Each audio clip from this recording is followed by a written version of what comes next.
नमस्कार. The Uday Nirgudkar show मध्ये आपल्या सगळ्यांचं मनपूर्वक स्वागत. प्रेक्षक मी डॉक्टर उदय निरगुडकर. आज एक वेगळा विषय घेऊन तुमच्यापर्यंत येतोय. कदाचित तो विषय आजपर्यंत कोणाच्या लक्षात आला नसेल आणि अर्थातच तो आहे आजच्या माहोलचा. नाही नाही नाही, राजकारणाचा माहोल नाही अजिबात.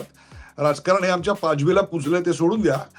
हा विषय आहे तो एका क्रीडापटूचा आणि अर्थातच तो फुटबॉल प्लेअर आहे आणि तो फुटबॉल प्लेअर भारताचा नाहीये तर नॉर्वेचा आहे. आणि नॉर्वेचा या धिप्पाड 6 फूट 4 इंच उंचीच्या टेरिफिक फिटनेस असणाऱ्या खेळाडूचं नाव आहे बरोबर अर्लिंग हॉलँड. हॉलँडचं स्पेलिंग नंतर त्यांनी बदललं. ते स्पेलिंग बदललेलं तुमच्या लक्षात आलं असेल, पण तरी देखील तो एक अफलातून स्ट्रायकर. त्याचा जो क्लब आहे त्या क्लबकडून तो खेळताना म्हणजे मँचेस्टर सिटी क्लब हा जो क्लब आहे त्याच्याकडनं खेळताना त्याचा खेळ जेवढा अफलातून असतो त्यापेक्षा सुद्धा सध्याच्या फिफा वर्ल्ड कप मधला त्याचा परफॉर्मन्स निव्वळ टेरिफिक आहे. आपल्या सगळ्यांना मेस्सी किंवा मापे हे सगळे लक्षात राहिले आहेत, परंतु अर्लिंग हॉलँड याची कामगिरी आपल्याला नजरेआड करता येणार नाही. इतका हा त्याच्या संघाचा फार मोठा नॉर्वेचा आधारस्तंभ आहे.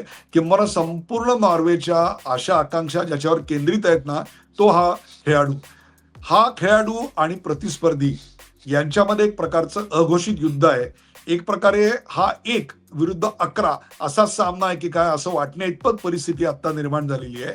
अर्लिंग हॉलँड, होय अर्लिंग हॉलँड, आक्रमक, धिप्पाड, गतिमान, चपळ, शक्तिवान, बुद्धिवान, तुम्ही काय काय त्याला विशेषणं लावाल ती सगळी विशेषणं या एका खेळाडूला लागलेली आहेत आणि तो म्हणजे अर्लिंग हॉलँड. लीग सामन्यात याला अक्षरशः तुम्हाला सांगतो शेकड्याने अवॉर्ड मिळाले आहेत, कारण त्यांनी शेकड्याने गोल केलेले आहेत. त्याची संख्या आणि मोजदाद करणं शक्य नाही आहे. आणि मातृभक्त तर किती आहे माहितीये? मातृभक्त इतका आहे की मला नॉर्वेमध्ये ती प्रॅक्टिसच आहे, मी अनेकदा तिकडे पाहिलेलं आहे. त्याच्या जर्सीवर त्याचं नाव लिहिलं ना, त्याच्या आधी त्याच्या आईचं ब्राउट हॉलंड असं नाव लिहिलेलं आहे. इतका हा मातृभक्त आहे. 6 फूट 4 इंच उंचीचा हा अर्लिंग हॉलँड सध्या प्रचंड धूम माजवतोय. फिफा वर्ल्ड कप कोण जिंकेल मला माहिती नाही, पण मन मात्र एकाच व्यक्तीने जिंकले आहेत, एकाच खेळाडूने जिंकले आहेत आणि ती म्हणजे अर्लिंग हॉलँड. आज त्याच्याविषयी तुमच्याशी बोलायचं कारण म्हणजे त्याचं डाएट. तो रोज काय खातो. चक्क अर्लिंग हॉलँड रोजचं जे अन्न घेतो ना, ते अन्न किती कॅलरीजचं असेल? 6,000हून कॅलरी अधिक. 6,000 पेक्षा अधिक कॅलरीचं अन्न तो रोज घेत असतो. आता एवढं प्रचंड डाएट असणारा माणूस हा काहीतरी प्रोटीन बाहेरून घेत असेल, एखादा शेक घेत असेल किंवा एखादं हेल्थ ड्रिंक घेत असेल किंवा बाहेरून सप्लिमेंट घेत असेल किंवा प्रोसेस फूड घेत असेल, असं जर तुम्हाला वाटत असेल तर you are sadly mistaken. Erling हॉलँडने स्पष्ट केलेलं आहे की सप्लिमेंट नाही, प्रोटीन शेक सारखं बाहेरून काहीही नाही, कोणत्याही प्रकारची हेड ड्रिंक नाही. तर त्याला काय आवडतं त्याची त्यांनी चक्क एक यादीच दिली आहे आणि ती यादी तुम्हाला बरंच काही शिकवून जाते. मग सवाल आहे 6,000 कॅलरीसाठी हा माणूस काय खातो काय? तर ऑर्गन मीट, त्याच्यानंतर बोन ब्रॉथ किंवा ज्या ठिकाणी जाईल त्या ठिकाणी मिळणारी लिफी व्हेजिटेबल्स, तिथली लोकल फळं आणि सर्वात महत्वाचं म्हणजे होम कुक फूड. होय होय, घरी शिजवलेलं अन्नच फक्त खातो, बाहेरचं प्रोसेस फूड अजिबात खात नाही, टीन मधलं अन्न त्याहून खात नाही. म्हणूनच मी एवढा फिट आहे, तंदुरुस्त आहे. आणि तुम्हालाही जर तसं राहायचं असेल तर तुम्ही देखील घरचं अन्न खा, हे तो सांगतोय. म्हणजे थोडक्यात घरचं अन्न खा आणि फुटबॉल खेळा. मग त्याच्यासारखं हे असं 6,000 कॅलरीचं डाएट तुम्ही रोज घ्यावं का? अजिबात नाही.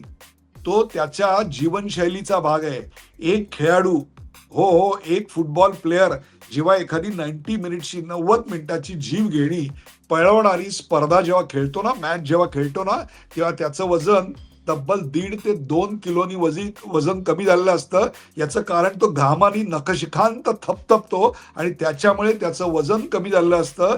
तब्बल 1,500 ते 2,000 कॅलरीज त्यांनी या 90 मिनिटात गमावलेल्या असतात आणि म्हणून त्यांना इतक्या मोठ्या अशा घनिष्ठ डाएटची गरज असते, एवढं लक्षात ठेवा. ज्यांची बैठी सेडेंटरी लाईफस्टाईल आहे ना, त्यांच्यासाठी मला असं वाटतं 1,800 ते 2,000 कॅलरीज हे सुद्धा पुष्कळ झाले अशी परिस्थिती आहे.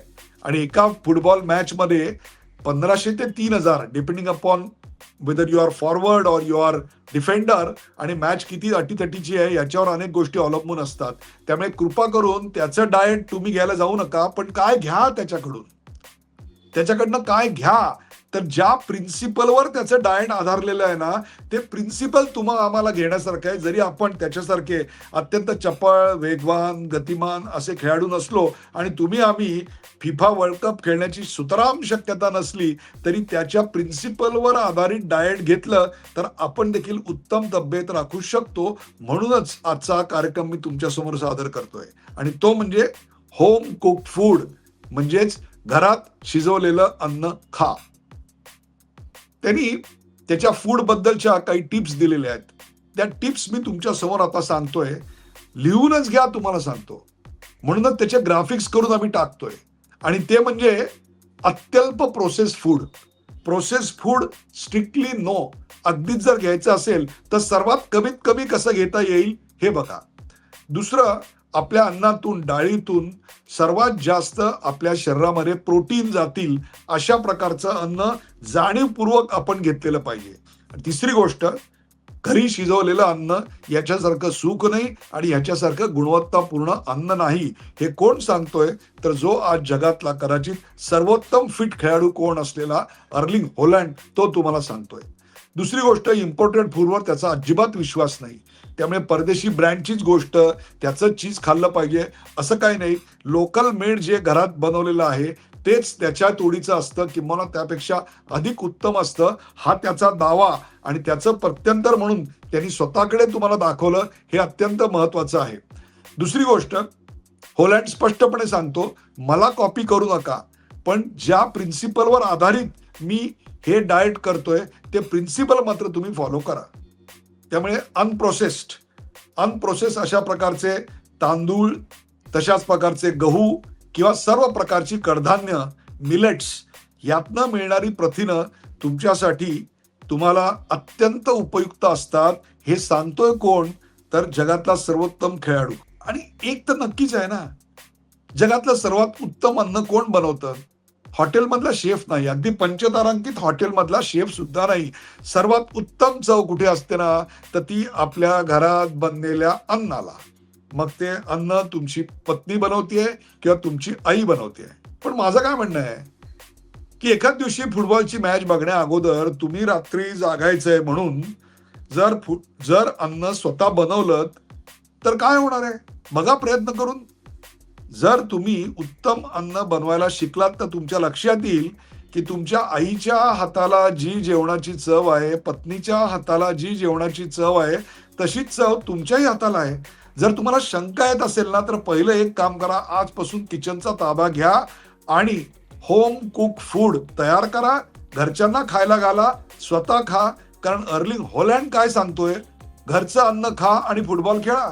आपल्याकडे एकेकाळी एक स्लोगन, एक कंपनीची जाहिरात होती, मेलोडी खाओ खुद जान जाओ. तशी आता नवीन जाहिरात करायची वेळ आली आहे आणि ती म्हणजे घर का खाना खाओ और इंटरनॅशनल फुटबॉल खेलो. बरं, माझं जाऊ द्या, अर्लिंग हॉलंडचं जाऊ द्या, स्वामी विवेकानंदांचं तरी ऐकाल की नाही? स्वामी विवेकानंदांनी स्पष्टपणे सांगितलेलं आहे, जर तुम्हाला स्वर्गप्राप्ती करायची असेल तर भगवद्गीता वाचणं जेवढं महत्वाचं आहे, त्याहीपेक्षा सुद्धा फुटबॉल खेळणं महत्वाचं आहे. फुटबॉल खेळण्यातूनच राष्ट्रनिर्मिती आणि स्वर्गप्राप्ती होईल असं ते स्पष्टपणे सांगतात. त्यांनी तरुणांना सल्लाच दिलेला आहे, एका हातात भगवद्गीता घेतलीत तर दुसऱ्या हातात तुम्ही फुटबॉल घ्या आणि फुटबॉल खेळायला लागा, तरच देश बनेल. आता विवेकानंदांनी हे सांगितलेलं आहे की उत्तम फुटबॉल तुम्हाला खेळता आला पाहिजे आणि अर्लिंग हॉलंड तुम्हाला सांगतोय की उत्तम फुटबॉल खेळण्याकरता तुम्हाला घरगुती अन्न खाल्लं पाहिजे. याच्याकरता एकच उपाय, आळस झटका आणि किचनमध्ये जा आणि उत्तम फूड बनवायला शिका, तर उत्तम फुटबॉल खेळायला लागाल तुम्हाला, मी सांगतो. प्रेक्षको, हा कार्यक्रम आपल्याला कसा वाटला ते आम्हाला जरूर सांगा. अशा प्रकारचे नवनवीन विषय घेण्यासाठी आम्हाला उद्युक्त करा. शेअर करा, सबस्क्राईब करा, लाईक करा. पाहायला विसरू नका द डॉक्टर उदय निरुळकर शो.